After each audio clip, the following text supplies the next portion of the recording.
반갑습니다. 최성호입니다.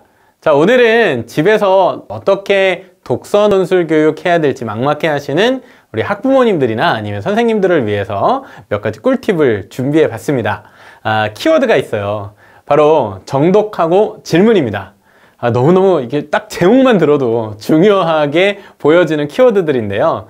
사실 이 둘은 매우 밀접하게 연관되어 있는 중요한 키워드들입니다.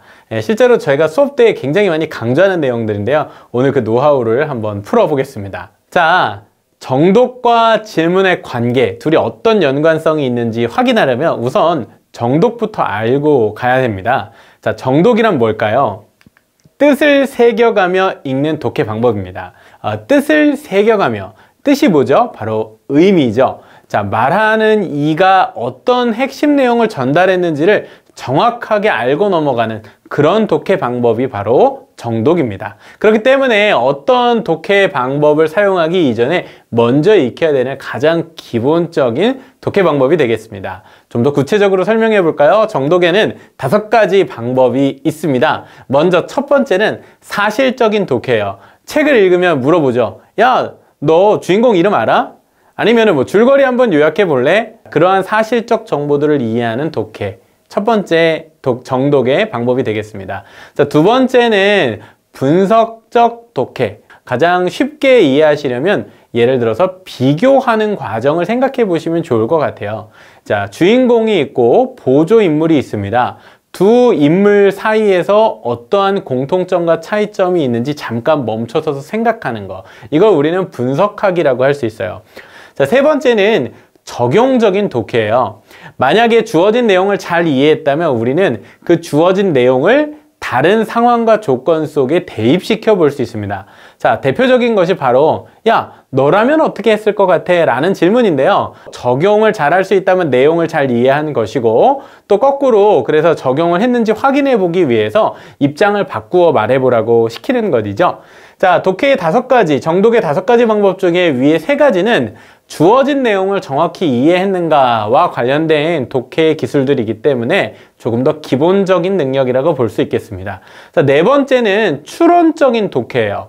추론 아시죠? 생략된 내용을 찾아내서 독해하는 과정입니다. 즉, 책 속에는 명시적으로는 정보가 나와 있지 않지만 문맥을 통해서 혹은 앞에 줄거리를 통해 뒤에 생략된 이 내용을 우리가 파악할 수 있는 독해 능력을 우리가 추론적인 독해라고 표현하죠. 그렇기 때문에 조금 더 어려울 수는 있지만 굉장히 재미있을 수 있고 또 논리적 사고를 훈련하는 데 아주 도움이 되는 독해 방법이라고 볼 수 있겠습니다.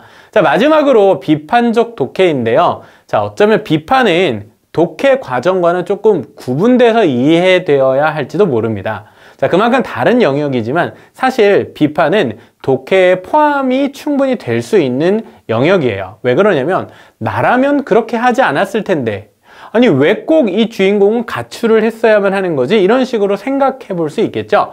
따라서 어떤 줄거리 내용 혹은 등장인물의 행동 혹은 어떤 글쓴이의 주장 따위를 우리가 받아들일지 말지를 논리적으로 따져보고 결정할 수 있습니다.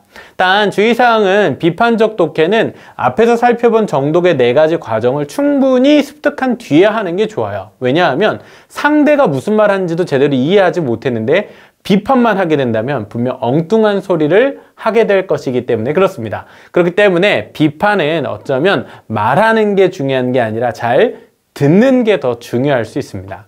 자, 이러한 정독의 5가지 방법들. 자, 그러면 이러한 정독들을 구체적으로는 어떻게 훈련해야 될까요?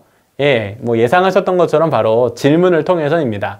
제가 이미 정독을 설명하면서 질문을 그 안에 섞어 넣었었는데요. 이 둘은 뗄래야 뗄 수가 없어요. 질문을 함으로써 올바로 이해했는지 확인할 수 있고 또 질문을 받음으로써 내용을 더 깊이 이해할 수도 있게 됩니다. 제가 여기 하나만 더 추가해 볼게요. 질문을 만들기.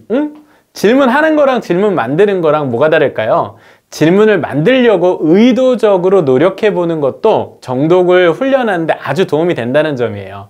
즉 나는 이해하고 있다고 생각하고 지나칠 땐 몰랐는데 일부러 어떤 장면에 멈춰서서 질문을 애써서 만들다 보면 이게 무슨 뜻이 있는 거지? 그러고 보니까 이런 내용이 있었네. 이런 걸 찾아낼 수 있습니다. 그래서 질문을 만드는 연습은 어쩌면 독해와 질문의 요령을 자연스럽게 터득하는 아주 중요한 원리일 수도 있습니다. 자, 그리고 질문 어렵게 생각하지는 않으셔도 되는데요. 두 가지 형태의 질문이 있어요. 닫힌 질문과 열린 질문. 저는 열린 질문을 꼭 훈련해 보시라고 말씀을 드리고 싶습니다. 왜냐하면 닫힌 질문은요, 질문을 위한 질문일 수 있어요. 너 밥 먹었니? 정말 궁금해서 물어보는 건가요? 아닐 수 있겠죠? 자, 그렇기 때문에 책을 읽으면서도 의미 없는 질문들을 던질 때가 많아요. 그럴 때는 질문이 이어지지가 않고 끊어지게 됩니다. 이걸 닫힌 질문이라고 해요.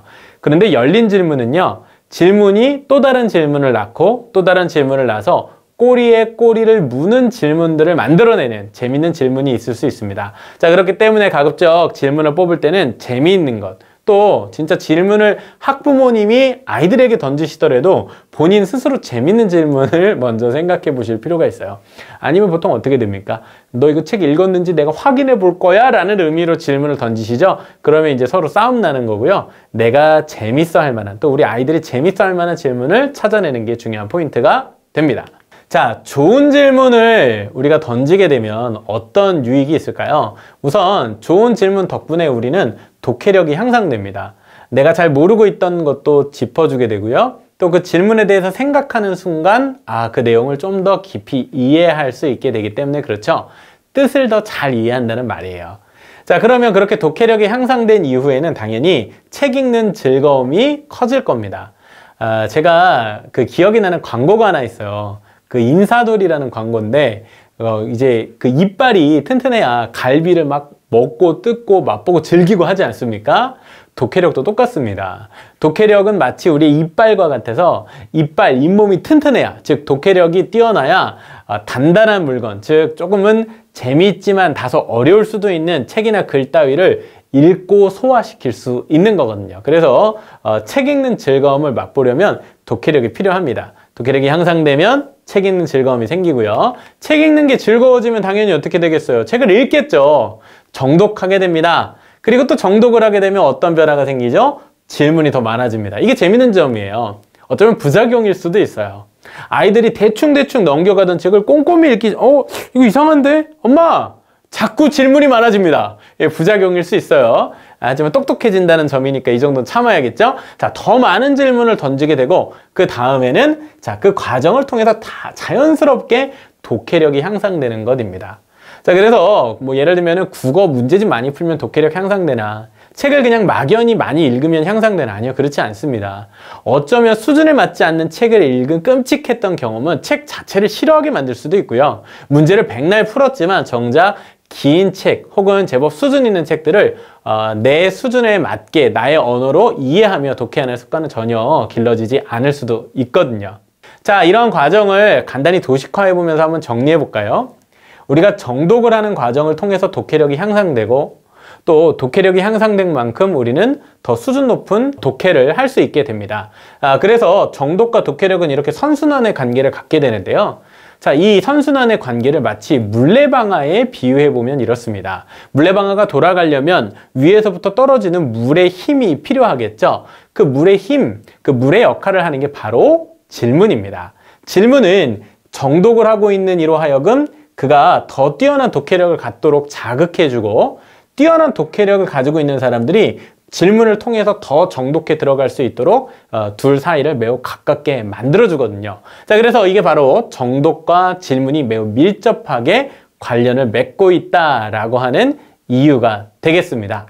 자, 그러면 집에서 이 영상을 본 뒤에 뭘 해봐야 될까요? 아까 제가 잠깐 예를 들어 드렸는데 질문 만들기 꼭 한번 해보셨으면 좋겠습니다. 자, 이때 유의사항은 답에 집중하지 마시라는 겁니다.